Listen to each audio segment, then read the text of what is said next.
Episode में transhumanism cyborg gene addition उसका विषय में मैंने ऑडियो बनाया था, तो उसी को आज मैं वीडियो बना रहा हूँ।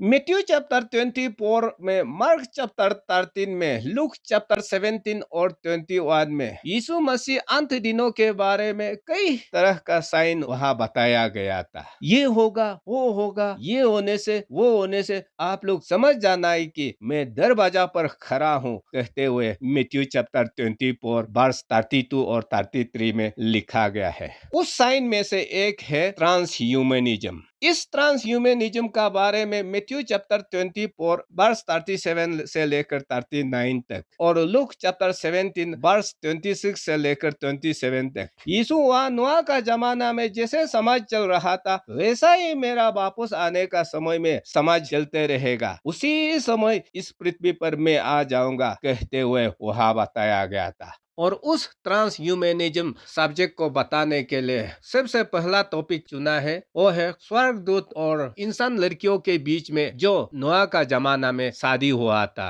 बहुत सा लोगों ने बाइबल भविष्यवाणी के बारे में नहीं जानने का कारण से, कलीसियों में नहीं सिखाने का कारण से कई लोगों ने कोविड वैक्सीन लिया है। तो इसलिए वहां तक सिखाने के लिए ट्रांस ह्यूमनिज्म सब्जेक्ट का अंदर में आज का चुनाव वाला जो सबसे पहला टॉपिक। सबसे पहले मैं आज आप लोग को बताने वाला हूँ स्वर्गदूत इस पृथ्वी पर क्या कर सकता है। जेनेसिस चैप्टर 18 में बाइबल कहता है कि अब्राहम का घर में 3 तो स्वर्गदूत मर्द का रूप लेके आया था, वहाँ लिखा है। और वहाँ अब्राहम वो 3 स्वर्गदूत को इंसान समझ करके प्रभु का नाम से आदर करते हुए बकरी वगैरह या भेड़ वगैरह काट करके वहाँ खाना पकाते हुए 3 स्वर्गदूत को अब्राहम इंसान समझ करके खाना पूरा खिला दिया गया था। तो यहाँ हमें क्या पता चलता है? यहाँ हम ये पता चलता है कि स्वर्गदूत का भी अपना शरीर होता है और वो खा भी सकता है, पी भी सकता है, उन लोगों को छुआ भी जा सकता है और बात भी किया जा सकता है इंसान की तरह।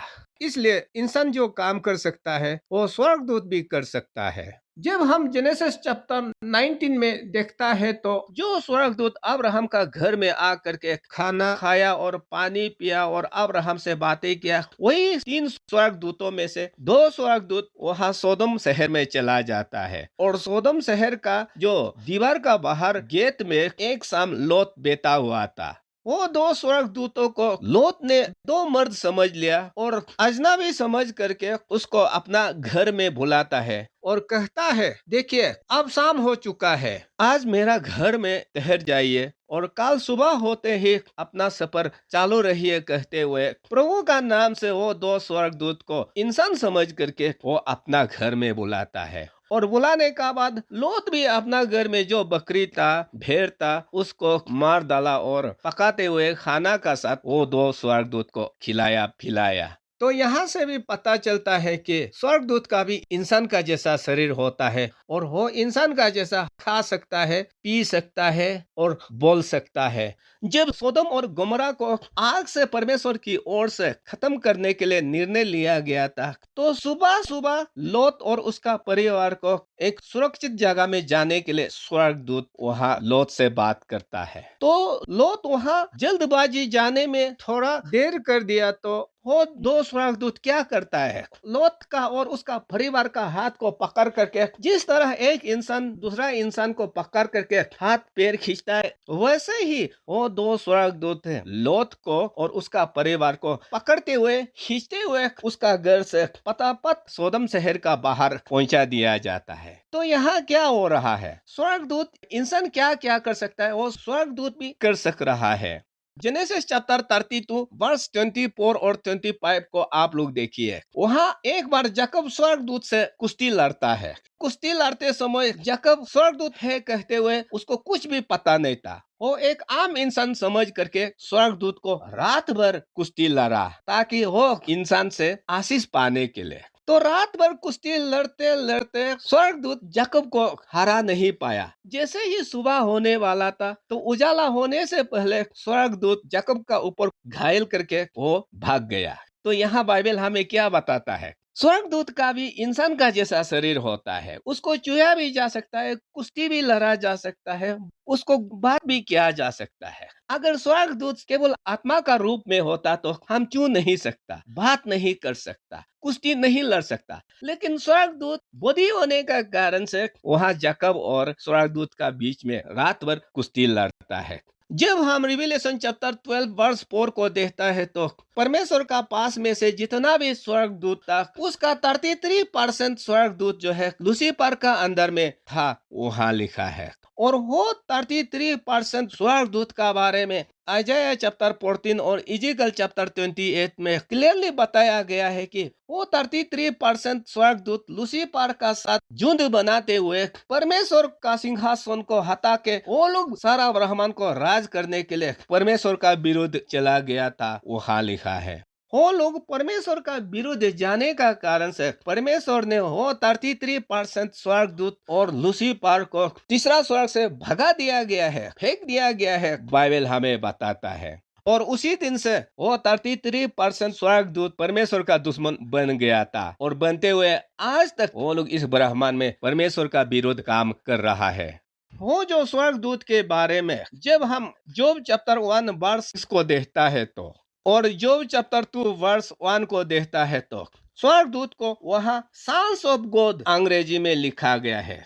उसका बाद हम जब जोब चैप्टर 38 वर्स 7 में देखता है तो सबसे पहले परमेश्वर ने स्वर्गदूत को बनाया गया है लिखा है, और स्वर्गदूत को बनाने का बाद उसने सारा ब्रह्मांड को बनाया है।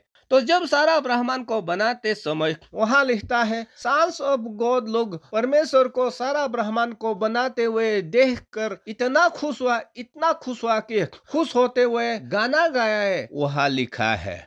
इसलिए बाइबल में स्वर्गदूत को सन्स ऑफ गॉड भी कहा जाता है। जब हम जेनेसिस चैप्टर 6 वर्स 2 और वर्स 4 में आता है तो फिर वहाँ सन्स ऑफ गॉड दिखाई देता है। नोह का जमाने में क्या क्या हुआ था वहाँ जेनेसिस चैप्टर 6 में भरपूर लिखा गया है। उनमें से मेन खराब काम करने वाला था वो सन्स ऑफ गॉड लोग। वहाँ सन्स ऑफ गॉड इस दुनिया का लड़कियों को शादी किया और शादी करके पूरा राक्षस जन्म दिया गया है, यानी कि दानव जन्म दिया गया है, वहाँ बाइबल क्लियरली लिखता है। वहाँ क्या होता है जेनेसिस चैप्टर 6 में वो जो 33% परमेश्वर का विरुद्ध में जाने वाला वो खराब स्वर्गदूत नोह का जमाना में इस दुनिया में आता है और संसार का लड़की लोगों को अपना बीवी बनाता है और बीवी बना करके पूरा नोह का जमाना में राक्षस पैदा कर दिया गया है, वहाँ बाइबल में लिखा है। उसके बारे में सेकंड पीटर चैप्टर 2 वर्स 4 में भी क्लियरली लिखा गया कि वो जो खराब स्वर्गदूत जिसको इंसान का साथ मेल मिलाप करके शादी नहीं करना चाहता, उन लोगों ने शादी किया और दानव से सारा संसार को भर दिया गया था। उसका कारण से परमेश्वर ने वो स्वर्गदूत को तुरंत न्याय किया और उन लोगों को पाताल लोक में चेन से बांध दिया गया, वहाँ क्लियरली लिखा हुआ है। उसको लेकर के युद्ध चैप्टर 1 वर्स 6 में भी लिखा गया है कि स्वर्गदूत अपना सीमा में नहीं रह करके अपना सीमा को तोड़ते हुए संसार का लड़कियों को शादी करके दानव संख्या बढ़ाने का कारण से उन लोगों को परमेश्वर तुरंत जज किया, न्याय किया और उन लोगों को पूरा पाताल लोक में चेन से बांध करके उन लोगों को वहाँ कैद किया गया है, वो बाइबल क्लियरली लिखता है। जेनेसिस चैप्टर 6 में जो घटना हुआ था नोह का जमाना में उसको लेकर बुक ऑफ इनोक में विस्तार रूप से लिखा गया है कि किस तरह से वहाँ खराब स्वर्गदूत उतर करके लड़कियों को शादी करते हुए दानव पैदा किया गया था। मैं यहाँ आप सबको बुक ऑफ इनोक का बारे में बताऊंगा। जेनेसिस चैप्टर 5 वर्स 24 में जो परमेश्वर का चुना हुआ व्यक्ति जो जिंदा इस पृथ्वी से उठा लिया गया था स्वर्ग की ओर, उसने बुक ऑफ इनोक को लिखा और उस बुक ऑफ इनोक में जेनेसिस चैप्टर 6 नोह का जमाना में जो घटना हुआ था पूरा लिखा गया है। उनमें से थोड़ा सा भाग को लेकर के जेनेसिस चैप्टर 6 में मोजेस ने लिखा है। और जब हम युद्ध चैप्टर 1 वर्स 6 को भी और सेकंड पीटर चैप्टर 2 वर्स 4 को भी हम बुक ऑफ इनोक में देखता है तो वहाँ जैसे बाइबल में शब्द लिखा गया है वैसा ही एग्जैक्टली बुक ऑफ इनोक में लिखा हुआ है। किस लिए कि मोजेस लोग भी तो बुक ऑफ इनोक को पढ़ा है, जूद भी बुक ऑफ इनोक को पढ़ा, पीतर भी बुक ऑफ इनोक को पढ़ा, और यहूदी लोग तो बुक ऑफ इनोक को बाइबल का जैसा मानते हुए अपना समय में इस्तेमाल किया। इसलिए जब बाइबल को लिखते समय मोजेस ने भी जेनेसिस चैप्टर 6 में बुक ऑफ इनोक में जो इंफॉर्मेशन था वहां लिख दिया गया है, और पीतर ने भी सेकंड पीतर चैप्टर 2 वर्स 4 में लिख दिया गया, और जूद ने भी जूद चैप्टर 1 वर्स 6 में पूरा वो सब इनोक का किताब में जो है वही से वहां इंफॉर्मेशन बाइबल में थोड़ा सा डाल दिया गया है। हाँ, और आप डिटेल इसका बारे में जानना चाहता है तो आप बुक ऑफ इनोक को पढ़िए। उन दिनों में और एक प्रभु का व्यक्ति था जिसका नाम है जसर। जसर का बारे में जोशुआ चैप्टर 10 वर्स 13 और सेकंड शमूएल चैप्टर 1 वर्स 18 में पूरा लिखा गया है। और जसर ने भी नोआ का जमाना में किस तरह से खराब स्वर्गदूत लोग इस दुनिया में आकर संसार का लड़कियों को शादी करते हुए दानव का संख्या भर दिया गया था, पूरा लिखा हुआ है। जब हम लूक चैप्टर 20 वर्स 34 टू 36 को देखता है तो वहाँ यीशु क्या बताता है स्वर्गदूत का बारे में। एक स्वर्गदूत दूसरा स्वर्गदूत से शादी करके बच्चा जन्म नहीं दिया जा सकता, वहाँ लिखा है। लेकिन बाइबल ये नहीं बोला है कि स्वर्गदूत इंसान का लड़की को शादी करके बच्चा जन्म नहीं दिया जा सकेगा, ऐसा बाइबल में कहते हुए नहीं लिखा है। देखो बाइबल जैसे लिखा है आपको ऐसे विश्वास करना पड़ेगा। हाँ, आप विश्वास नहीं कर पाता है वो अलग बात है, लेकिन विश्वास नहीं करने के कारण से ना स्वर्गदूत कभी किसी लड़की को शादी करके बच्चा जन्म नहीं दिया जा सकता है, वो गलत बात है। आप ऐसा मत बोलना, बाइबल को अपना स्थान पर सही रहने दो। उसमें आप ये कहे कि हाँ बाइबल में तो स्वर्गदूत इस पृथ्वी पर आया और मनुष्यों का पुत्री को शादी किया और दानव जन्म हुआ है, ऐसा लिखने में लिखा है, लेकिन मैं विश्वास नहीं कर पा रहा हूँ। अगर आप विश्वास नहीं कर पाता है तो आप ऐसे में रहिए, ये आपके लिए सुरक्षित होगा। उसका बाद आप लोग ये भी समझ लीजिए, नोआ का जमाना में स्वर्गदूत लोग इस पृथ्वी पर आया और लड़कियों को शादी करते हुए दानव जन्म दिया गया था, वहाँ लिखा है। उसको आप ये नहीं समझना कि वो स्वर्गदूत लोग इंसान का जैसा सेक्सुअल डिजायर होने के कारण से ये सब क्या होगा, आप ऐसा मत सोचिए। इन लोगों का एक योजना था जिसको मैं आने वाले टॉपिक में मैं वहाँ बताऊंगा। नोआ का जमाना में सिर्फ नहीं, वहाँ बाइबल लिखता है कि जब इस संसार को जल प्रलय तबाह करने के बाद उसका बाद भी स्वर्गदूत लोग फिर संसार के लड़कियों को शादी किया और दानव संसार में पूरा भर दिया गया था बोला है। उसका बारे में भी हम लोग आगे आने वाले टॉपिक में चर्चा करेंगे। इसलिए नोआ का जमाना में खराब स्वर्गदूत और इंसान लड़कियों के बीच में शादी करने के कारण से इस संसार में एक नया जीव जन्म होता है जो इंसान नहीं है, और इसको बाइबल में जेंट्स इंग्लिश में कहा जाता है, हिंदी में दानव कहा जाता है, और वहाँ हिब्रू भाषा में नेफिलिम लिखा गया है। नेफिलिम का मतलब द फॉलन वन, गिरा हुआ, जो गिर चुका है। तो नेक्स्ट टॉपिक में मैं आप लोग को जेंट्स या दानव का बारे में बताऊंगा, ताकि मैं ये सिखा सकूं कि कोविड वैक्सीन के जरिए ट्रांसह्यूमनिज्म करते हुए सारा संसार का मनुष्यों को कैसे दूसरा जीव बनाना था, जिसके कारण से हमारा सल्वेशन हमेशा के लिए खो सकता था। उसके बारे में मैं बताऊंगा। तब तक के लिए प्रभु आप सबका साथ बना रहे। Thank you.